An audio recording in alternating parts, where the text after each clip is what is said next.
Bem, amigos, bom dia, como estão vocês, tudo bem? Eu sou Roque Paulo Santos, analista aqui do Entrando Ação. Esse é mais um call de abertura, você já sabe aqui, nós começamos todos os dias com as principais informações do mercado, para que você tenha aí um excelente dia de negócios. Hoje, quinta-feira, dia 21 de setembro, o day after ali das decisões das taxas de juros, da super quarta. Tem bastante coisa para a gente falar por aqui, mas antes de qualquer coisa, como sempre, vou pedir a você que deixe o seu like. Vou trazer tanta informação bacana, então já deixa o seu like aí. E depois é só curtir o nosso vídeo, nossas informações, porque essa é a maneira que o YouTube tem para entender a relevância desse conteúdo e recomendar para um número maior de pessoas. Aproveita também, deixa seu comentário, compartilha esse vídeo com todo mundo. Sei que todo dia tem gente chegando por aqui, então compartilhe o vídeo para mais pessoas ficarem sabendo aí, sua lista de amigos, do trabalho, seus clientes, tenho certeza que eles vão gostar, né? E se ainda não é inscrito no canal, se inscreve, fica aqui assim mais ou menos o botão de se inscrever e ativar a notificação para você ser o primeiro a saber sempre que tiver vídeo novo por aqui, tá certo? Mas vamos lá.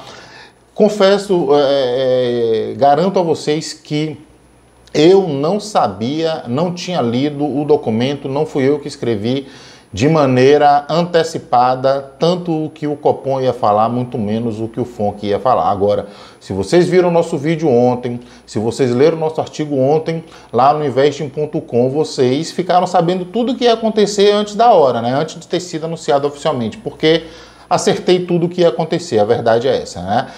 O que foi que aconteceu lá nos Estados Unidos? A taxa foi mantida, o Fed, ele declara que o momento ainda é de cautela, que se precisar aumentar a taxa de juros, eles ainda vão aumentar, que em nenhum momento essa decisão de ontem significa fim do ciclo de alta. Pode ser, eu vi alguns analistas também falando, não, o Fed prefere manter o mercado na incerteza, porque se o mercado tiver certeza de que os juros não sobem mais, pode começar a festança e não é muito por aí, a inflação pode voltar para a condição de descontrole. E eu, particularmente, que acompanho o trabalho do Jerome Powell e sei que ele é um cara bastante hawkish, antes mesmo dele ser o presidente do Fed, sei que tanto lá como cá, assim, muito como eu falei também ontem em relação ao Roberto Campos Neto, ele não é de bravatas, ele tem um posicionamento bastante sólido e ele deixou bem claro que existe uma possibilidade de mais uma alta ainda esse ano e que principalmente a política restritiva ela precisa ser mantida durante algum tempo ainda, até que os membros entendam que a inflação já está recuando de maneira sustentável para a meta dos 2%, que as decisões serão tomadas reunião a reunião à medida que as coisas foram acontecendo, é o tal do data dependente, que eu também disse ontem para vocês aqui, e que essas decisões refletem de fato a visão dos membros do FONC naquele momento em função do que acontece no intervalo de uma reunião para outra. Então, esse foi o fechamento aí e o principal, a informação de que as taxas vão se manter em níveis restritivos por um período ainda. Eu estou cravando isso aí lá para o segundo semestre de 2024 e enquanto por lá, assim como aconteceu aqui, o mercado tenta pressionar para um primeiro corte em maio, isso fez com que as taxas dos títulos lá fora, lá nos Estados Unidos, os T-Notes, elas subissem e provocou uma queda, um fechamento negativo nos índices de Wall Street, sendo que Dow Jones fechou em queda de 0,22%, o S&P em queda de 0,94% e a Nasdaq fechou em queda de 0,53%.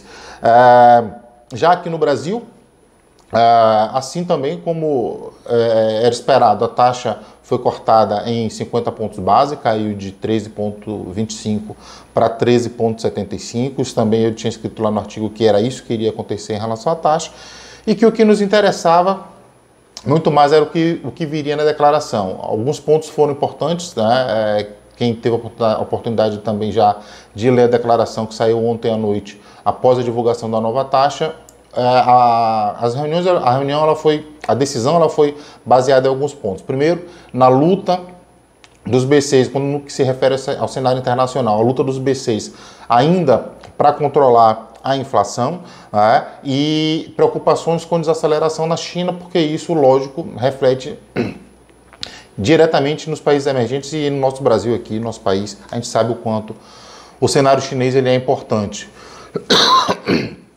Desculpa. Além disso, ele falou que, apesar da resiliência da atividade econômica no Brasil, o Banco Central ele projeta uma desaceleração nos próximos trimestres, então é necessário ele antever. E ele usa como base isso justamente o posicionamento antecipado que o BC teve justamente em relação à série de 12 meses que a inflação iria trocar dados negativos de deflação do ano passado por dados positivos nesse ano, que isso iria implicar em uma inflação crescente, que também a gente citou isso nos últimos dias.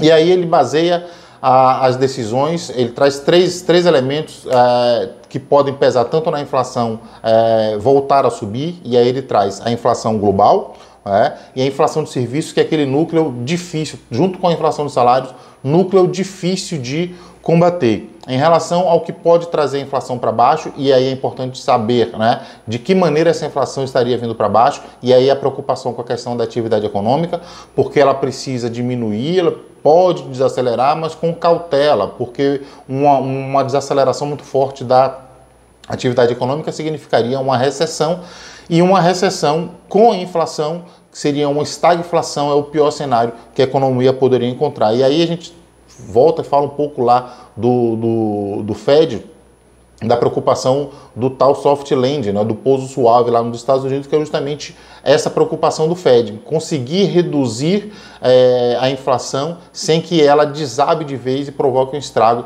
na economia como um todo. Mas aí o fechamento da declaração, praticamente, ele diz o seguinte: para que as metas de inflação elas estejam de fato ancoradas, é absolutamente imprescindível o cumprimento das metas fiscais.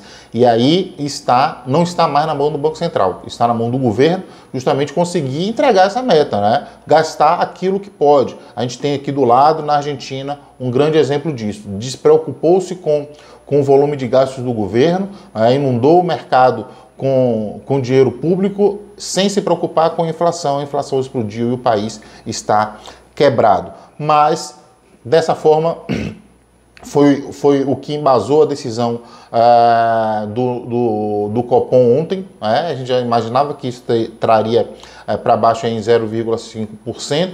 E o principal de tudo, que eu também já tinha falado por aqui, que o BC, o Copom, ele vai manter esse pace nas próximas reuniões. Não há nenhuma expectativa de saltar de 0,5 para 0,75, como alguns acham que o Copom poderia acelerar a redução da taxa de juros.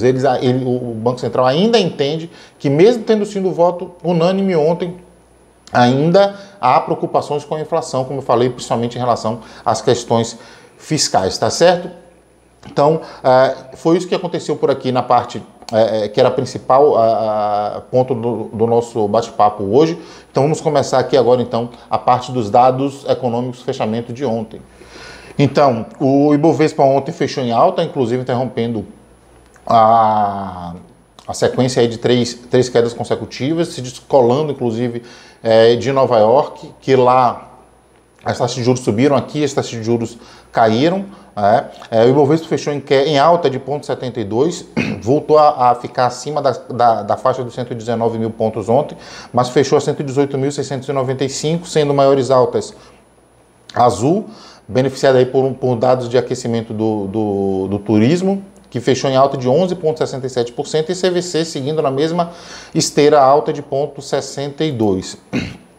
Pão de Açúcar caiu 5,92% e Braskem caiu 4,11%, fechando ali a ponta oposta. O dólar ontem fechou em alta leve de 0,22%, cotada a 4,887. No calendário de hoje, daqui a pouquinho, daqui a 40 minutos, nós vamos ter a divulgação da nova taxa de juros lá no Reino Unido.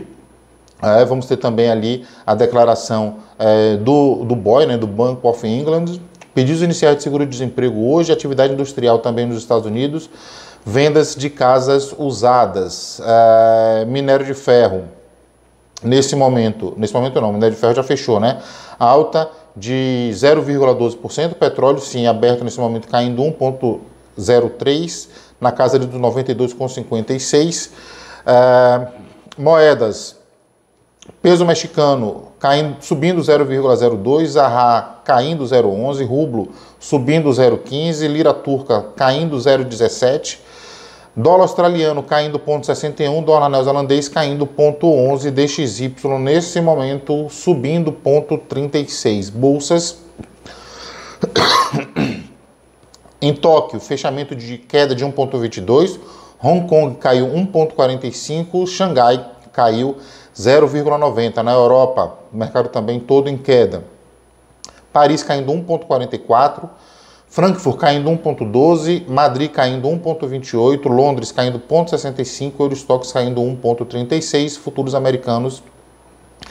Nasdaq futuro caindo 0,79, Dow Jones caindo 0,41, S&P futuros caindo 0,60 e o nosso EWZ, ETFzinho de bolsa brasileira lá fora, em pré-abertura caindo 1,15. Então o mercado hoje bem avesso a riscos, muito provavelmente aí é reflexo da manutenção da política restritiva lá pelos Estados Unidos, tá certo? Então é isso, procurei fazer um resumão hoje do que aconteceu nas declarações tanto de Fed quanto de Banco Central, né? Na verdade, tanto de FONC como de Copom, que são os comitês de política monetária. Acertamos bastante, então se você vem acompanhando o que está acontecendo por aqui, continua, recomenda para todo mundo, você diz, ó, esse cara está falando aí, antevendo o que vai acontecer e traz para cá para acompanhar a gente também, tá certo? Então é isso, um abraço a todos, eu fico por aqui, como eu digo sempre, é hora de entrar em ação.